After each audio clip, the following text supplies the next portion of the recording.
دیکھیے، سب سے پہلے تو الحاد کا معنی کیا ہوتا ہے؟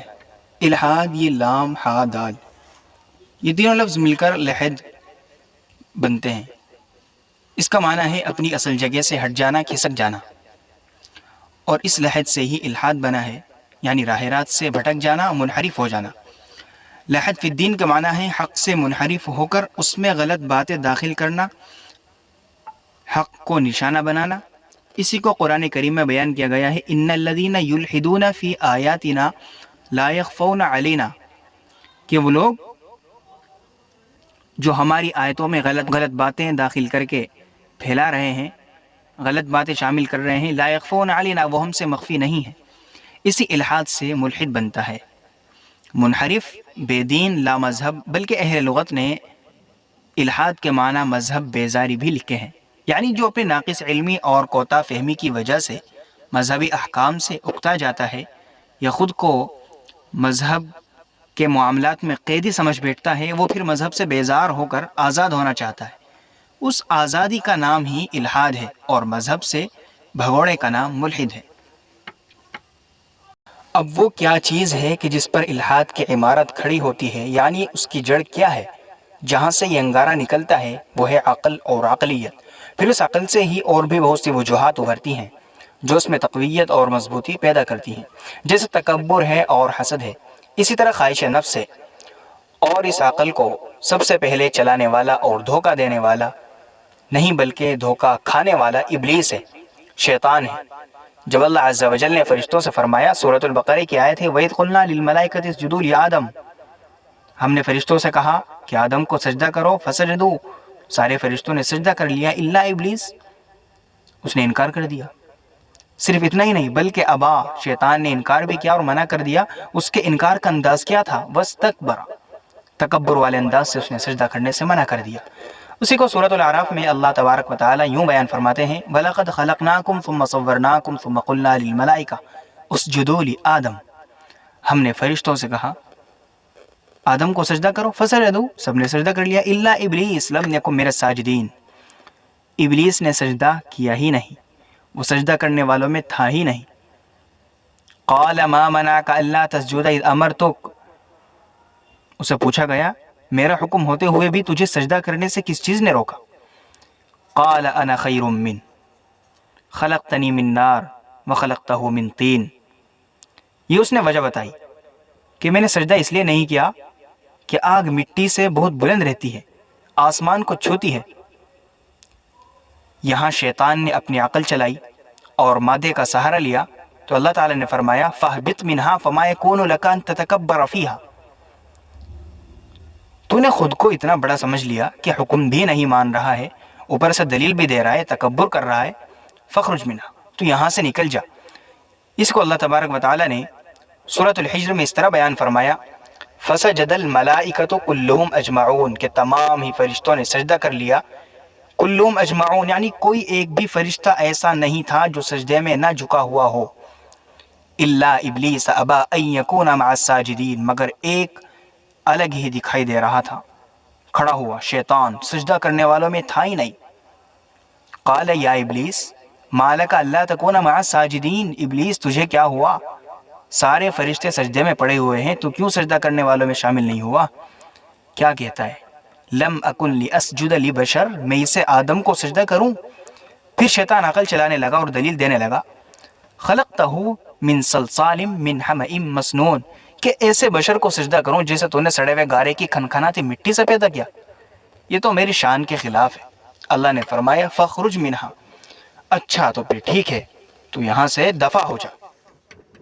شیطان نے چونکہ مٹی اور آگ کو اپنی شیطانیت کے لیے استعمال کیا، اور یہ دونوں مادے ہیں، جو بھی انسان اپنی عقل چلائے گا اسے اپنی عقل کو صحیح ثابت کرنے کے لیے مادے کا سہارا لینا ہی پڑے گا، چاہے وہ ارتقاء پرست ہوں یا کوئی اور فنڈا لانے والے ہوں، یہ سب کے سب اپنی بات کو صحیح ثابت کرنے کے لیے اگر انہیں قرآن کریم کے اندر تبدیلی بھی کرنی پڑے، قرآن کریم میں ان کو الٹا سیدھا شامل کرنا بھی پڑے تو وہ بھی کریں گے، چاہے وہ مسلمان ہوں جو کہ جدت پرست ہیں، جو کہ الحاد کی طرف جا رہے ہیں، تو ان کو اپنی بات، اپنے ارتقاء کو صحیح ثابت کرنے کے لیے مادے کا سہارا لینا ہی پڑے گا۔ وَإِنَّ عَلَيْكَ اللَّعْنَةَ إِلَىٰ يَوْمِ الدِّينِ، شیطان سے خطاب ہے کہ قیامت تک تجھ پر لعنت ہے۔ شیطان مادے کو سہارا بنا کر انسانوں کو مادے میں ہی دلچسپی دلا کر گمراہ کر رہا ہے، اور سب گمراہ اپنی عقل کو صحیح ثابت کرنے کے لیے مٹیریل کو ہی آگے لاتے ہیں۔ جب تک یہ دنیا چلے گی شیطان کی عقل اور یہ مادے کا سسٹم بھی چلتا رہے گا۔ اسی عقلیت کی ایک مثال ہمیں حابیل اور قابیل کے واقعے میں بھی ملتی ہے۔ وہاں الحاد کے دو سبب زیادہ پائے جاتے ہیں، جو خواہش نفس اور حسد۔ قابیل نے جب اپنی مرضی اور چاہت سے نکاح کرنا چاہا مگر اسے یہ ممکن نظر نہیں آیا، تو اس نے اپنے بھائی کو اپنی چاہت، لذت اور خواہش نفس کی خاطر حسد میں جھلس کر اپنے بھائی حابیل کو ہی قتل کر ڈالا۔ یہی خواہش ہے کہ جس کی تکمیل کی خاطر سارا یورپ بے چین رہتا ہے، اور اسی خواہش پر الحاد سہارا لیے کھڑا ہے۔ آدم ثانی حضرت نوح علیہ السلام کی قوم کو شیطان نے بہکایا، سمجھایا، تو انہوں نے بھی شیطان کے چکر میں آ کر نوح علیہ السلام سے پہلے ہی اپنی قوم کے بڑے بڑے بزرگوں اور نیک لوگوں کے مجسمے بنا لیے، ان کی تصویریں بنا کر رکھ لیں کہ یہ ہمارے آئیڈیل ہیں، اگر ہم ان کو بھول جائیں گے تو راہ راست سے بھٹک جائیں گے، اس لیے ہم ان کو دیکھ کر اللہ کی عبادت کرتے رہیں گے۔ ان لوگوں نے اپنی عقل چلائی اور دلیل مادے کو بنایا، مٹیریل کا سہارا لیا، تو آہستہ آہستہ اس مٹیریل سے وہ بھٹک گئے اور شرک کرنے لگے۔ دوسری بڑی خرابی ان لوگوں میں ہم جنس پرستی تھی۔ پوری قوم اسی کی لپیٹ میں تھی۔ اسی خواہش پرستی کا اثر تھا کہ حضرت نوح علیہ السلام 950 سال سمجھاتے رہے مگر وہ لوگ باز نہیں آئے، بلکہ ان کی عقل اور خواہش ان کے دماغوں پر ایسے سوار تھی کہ وہ اپنے پیغمبر نوح علیہ السلام کو بے وقوف کہہ دیا کرتے تھے، نعوذ باللہ۔ اور صرف بات یہی ختم نہیں ہوتی تھی، بلکہ ہر روز ان کو بری طرح زخمی کر کے چھوڑتے تھے۔ جس بات سے ان کو منع کرتے اسی بات کو کہتے تھے، جس کام سے منع فرماتے اسی کام میں زیادہ دلچسپی رکھتے تھے۔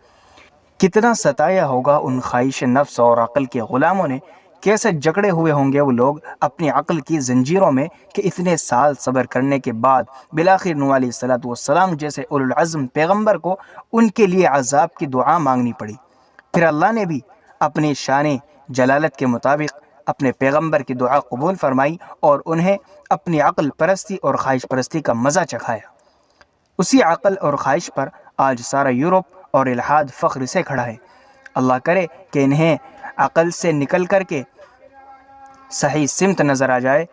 اللہ کرے کہ سارے مسلمان جو ادھر کی طرف جا رہے ہیں، جو الحاد کی طرف جا رہے ہیں، انہیں بھی صحیح سے سمجھنے اور سوچنے کی توفیق ملے، اور وہ بھی اپنی عقل سے ہٹ کر کے، خواہش نفس سے ہٹ کر کے سیدھے قرآن و سنت پر چلنے لگے۔ اسی طرح قوم عاد کا معاملہ بھی ہوا۔ جب حضرت ہود علیہ السلام نے انہیں توحید کی دعوت دی، ان کی قوم نے کہا اجئتنا لنعبد اللہ وحدہ، تم ہمارے پاس اسی لیے آئے کہ ہم ایک اللہ کی عبادت کرنے لگے۔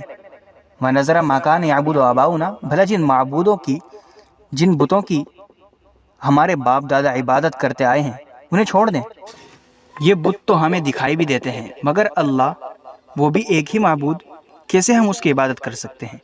یہ تھی ان کی عقل کہ جو بت ہمارے سامنے ہیں ان کو پوجنا، چلو یہ تو سمجھ میں آتا ہے اور اسی پر ہم چل بھی رہے ہیں، مگر اللہ جس کی خبر تم ہمیں دے رہے ہو، جو ہمیں دکھائی بھی نہیں دیتا اور ہے بھی ایک ہی، تو ہم اسے کیسے مان سکتے ہیں؟ انہیں اپنے اس اندازے پر اتنا بھروسہ تھا کہ بس سینہ تان کر کہہ دیا فَأْتِنَا بِمَا تَعِدُنَا إِن كُنتَ مِنَ الصَّادِقِينَ، کہ جس اللہ سے، جس عذاب سے تم ہمیں بار بار ڈراتے ہو، اگر تم سچ کہہ رہے ہو تو لے آؤ جس کا تم ہم سے وعدہ کرتے ہو، دیکھ لیں گے کیا ہوگا۔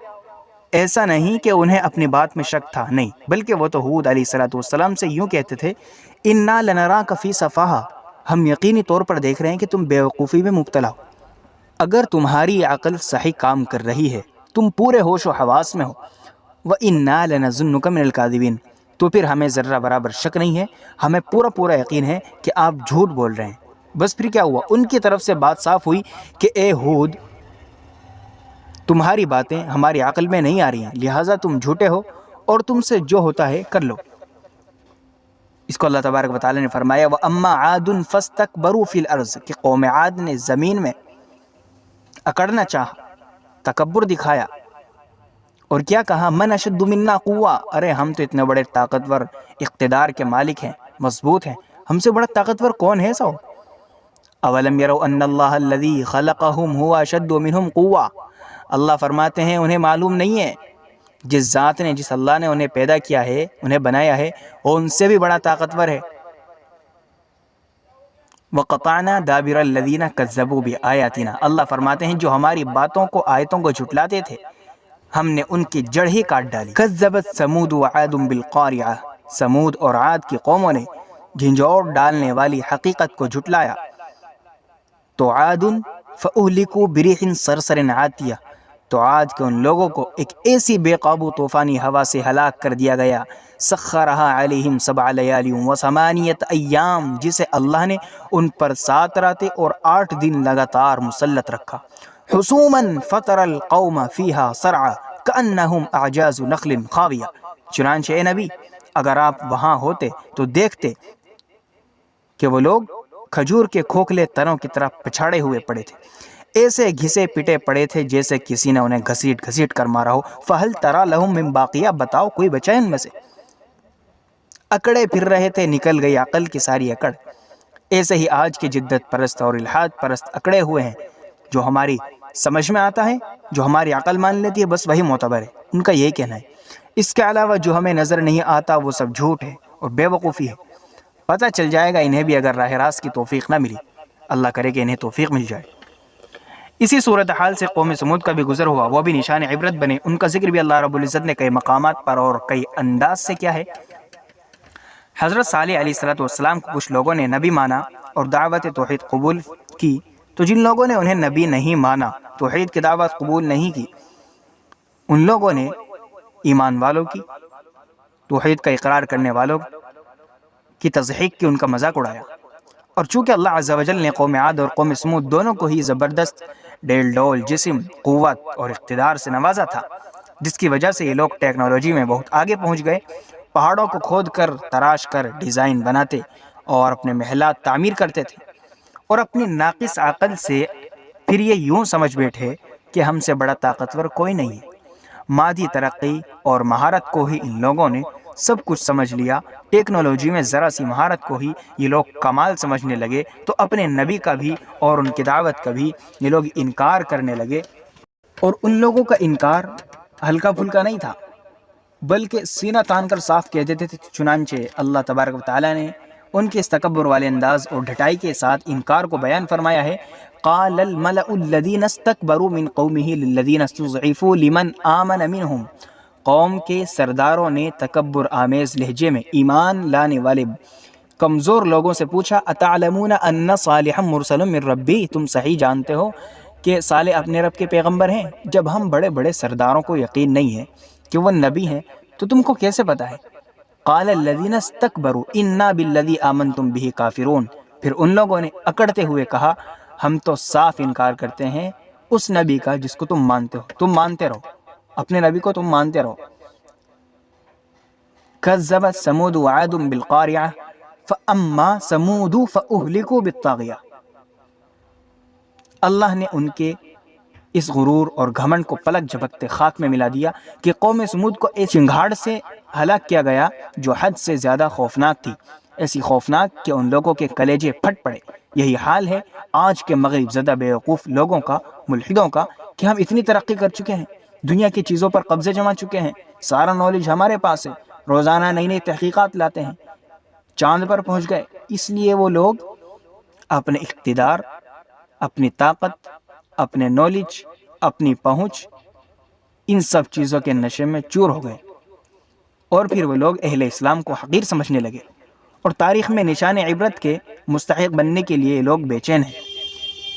اسی طرح سے فرعون، قارون، نمرود یہ سب گھمنڈ اور غرور کے اعلیٰ درجے پر پہنچے ہوئے تھے اور مادہ پرستی میں لت پت تھے، اس کے علاوہ حق کو قبول ہی نہیں کرتے تھے۔